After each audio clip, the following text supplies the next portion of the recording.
Hello students, welcome to Abhipedia powered by Abhimanyu IAS.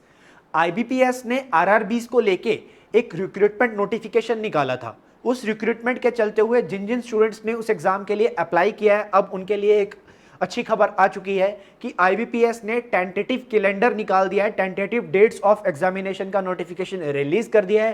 पहले IBPS ने RRB के लिए बताया था कि आरआरबी का जो एग्जाम है वो सितंबर या अक्टूबर में हो सकता है, बट अब किन डेट्स को होने वाला है तो उन डेट्स को भी आरआरबी ने रिलीज कर दिया है, आईबीपीएस ने रिलीज कर दिया है रीजनल रूरल बैंक्स की एग्जाम डेट्स को। तो आइए जानते हैं एग्जाम डेट्स के बारे में। तो एग्जाम डेट्स की अगर मैं बात करूं तो यहां पर ऑफिसर स्केल 1, जो हमारा ऑफिसर स्केल 1 है, ऑफिसर स्केल 1 के लिए, ऑफिसर स्केल 1 या फिर ऑफिस असिस्टेंट के लिए जो प्रीलिमिनरी एग्जाम है, जो प्रीलिम्स एग्जाम है, वो होने वाला है 12 सितंबर, 13 सितंबर, 19 सितंबर, 20 सितंबर एंड 26 ऑफ सितंबर। 12/9/2020, 13/9/2020 को, 19/9/2020 को, 20/9/2020 को और 26/9/2020 को ये एग्जाम कंडक्ट करवाए जाएंगे। जी हाँ, विद द कोविड गाइडलाइंस, कोविड-19 के चलते हुए ही इन एग्जाम्स को कंडक्ट करवाया जाएगा। हालांकि कोविड के चलते हुए हर तरफ यही चल रहा था कि रिक्रूटमेंट होगी कि नहीं होगी, नोटिफिकेशन फर्दर डेट एक्सटेंड हो जाएगी, ऐसा कुछ चल रहा था। बट आईबीपीएस ने स्टूडेंट्स को एक खुशखबरी देते हुए क्या कर दिया, आईबीपीएस ने स्टूडेंट्स के लिए टेंटेटिव डेट्स ही रिलीज कर दी ताकि स्टूडेंट्स को मोटिवेट किया जा चुके। इट्स अ मोटिवेशन पॉइंट कि आप पढ़ते रहिए क्योंकि एग्जाम आ चुका है, एग्जाम आने वाला है। उसके बाद अगर मैं बात करूं स्केल 2 या स्केल 3 के एग्जाम की, तो वो होने वाला है 18 अक्टूबर को। तो ये जो ऊपर मैंने ऑफिसर स्केल और ऑफिस असिस्टेंट की बताए थे, ये प्रीलिम एग्जाम की थी। मेंस एग्जामिनेशन की बात करूं, मेंस एग्जाम उनके लिए होगा जो प्रीलिम्स को क्रैक करेंगे, जो प्रीलिम्स की कट ऑफ को क्रैक करेंगे। क्लियर?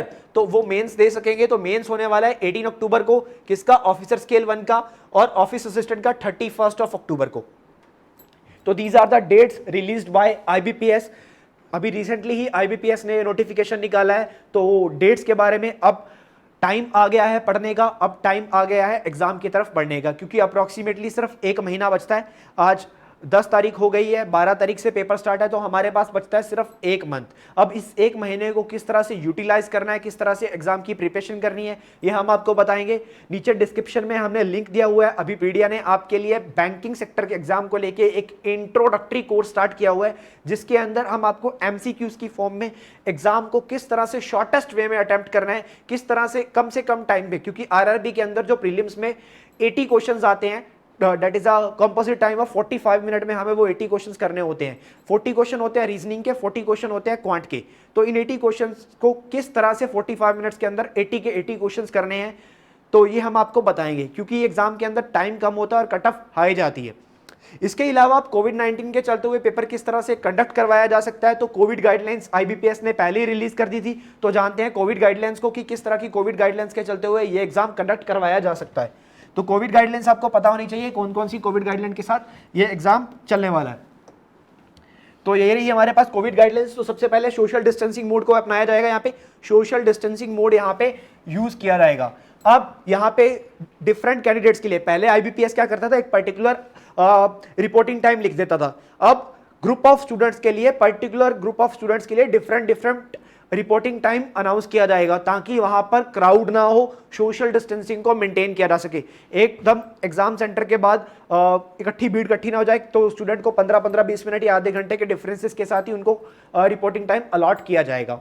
तो ये कर दिया है आईबीपीएस ने। उसके बाद आईबीपीएस क्या कहता है कि बेसिकली उस टाइम स्लॉट के अकॉर्डिंग ही आपको वहां पे पहुंचना है, उससे बाद या उससे लेट आपको नहीं आना है, अपने टाइम स्लॉट के अकॉर्डिंगली ही आना है, तभी आपको एंट्री मिल पाएगी। उसके बाद बेसिकली कैंडिडेट का रोल नंबर, लैब नंबर, ठीक है, ये एग्जाम वेन्यू के बाहर नहीं होगा।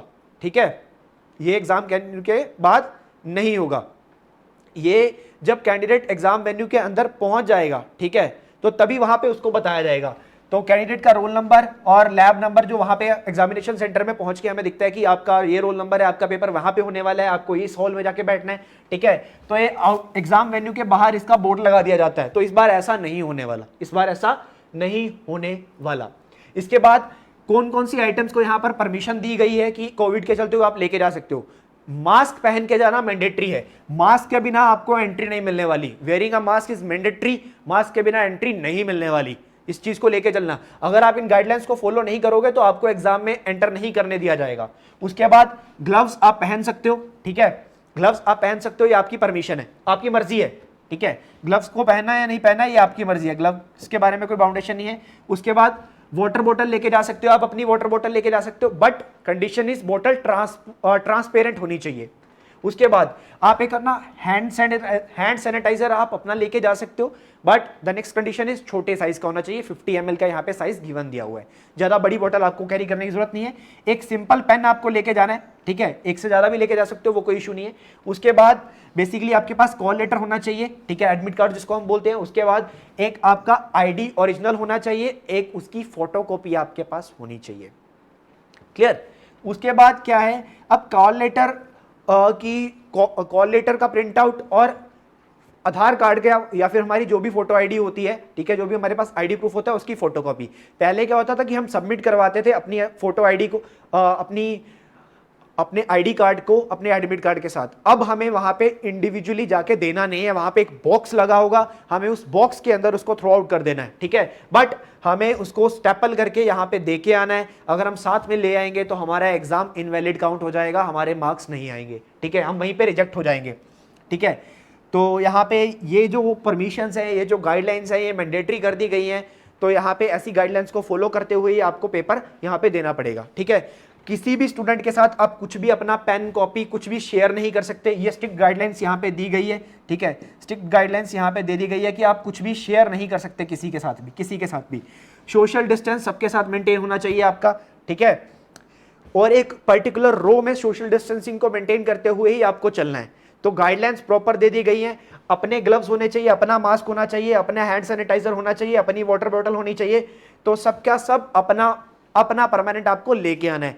एंड जो स्क्राइब कैंडिडेट होते हैं जिनके साथ कोई एग्जाम देने के लिए जाता है, जो हैंडीकैप्ड होते हैं, तो उनके लिए भी अपना अलग से मैंडेटरी है N95 मास्क। N95 मास्क क्योंकि वो बहुत साथ में बैठते हैं, तो उसके लिए N95 मास्क को यहाँ पे नोटिफिकेशन में दिया गया है।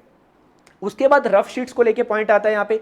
अब रफ शीट्स को लेके यहाँ पे क्या पॉइंट आता है, रफ शीट्स को लेके यहाँ पे पॉइंट यह आता है कि यहाँ पे स्टूडेंट्स को एक्स्ट्रा रफ शीट्स नहीं दी जाएंगी, ठीक है। रफ शीट्स ऑलरेडी आपके टेबल पे रखी जाएंगी, रफ शीट्स आपके टेबल पे ऑलरेडी रखी जाएंगी, तो रफ शीट्स आपको एक्स्ट्रा नहीं मिलेगी।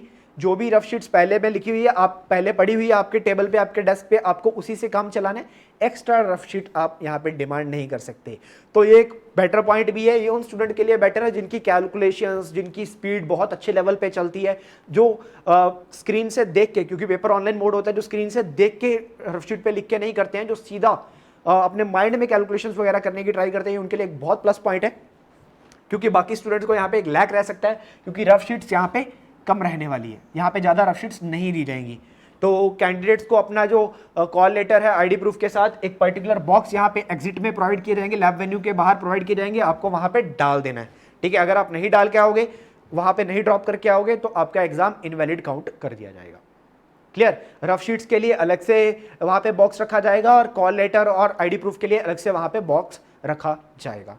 तो वहाँ पे ऑर्डर मैनर के साथ ही आपको बाहर निकलना है और ऑर्डर मैनर के साथ ही आपको इनर अंदर जाना है। तो that is a good notification by IBPS। RRBs को लेके एक बहुत ही अच्छा नोटिफिकेशन IBPS ने निकाला है। तो अब स्टूडेंट, अब टाइम आ गया है कि हम भी खुद को मोटिवेट करते हुए एग्जाम की तरफ बढ़े और एग्जाम को अच्छे वे में अटेम्प्ट करें। तो एग्जाम को अच्छे वे में अटेम्प्ट करने के लिए, अच्छा स्कोर करने के लिए जुड़े रहिए हमारे साथ। नीचे डिस्क्रिप्शन में दिए हुए लिंक पे क्लिक करके हमारे चैनल को सब्सक्राइब कर लीजिए, हमारे पोर्टल पे जाके रजिस्टर कर लीजिए, बेल आइकन को दबा दीजिए, ताकि आपको सारे के सारे नोटिफिकेशन हमारी क्लासेस के up to date, time to time मिलते रहें।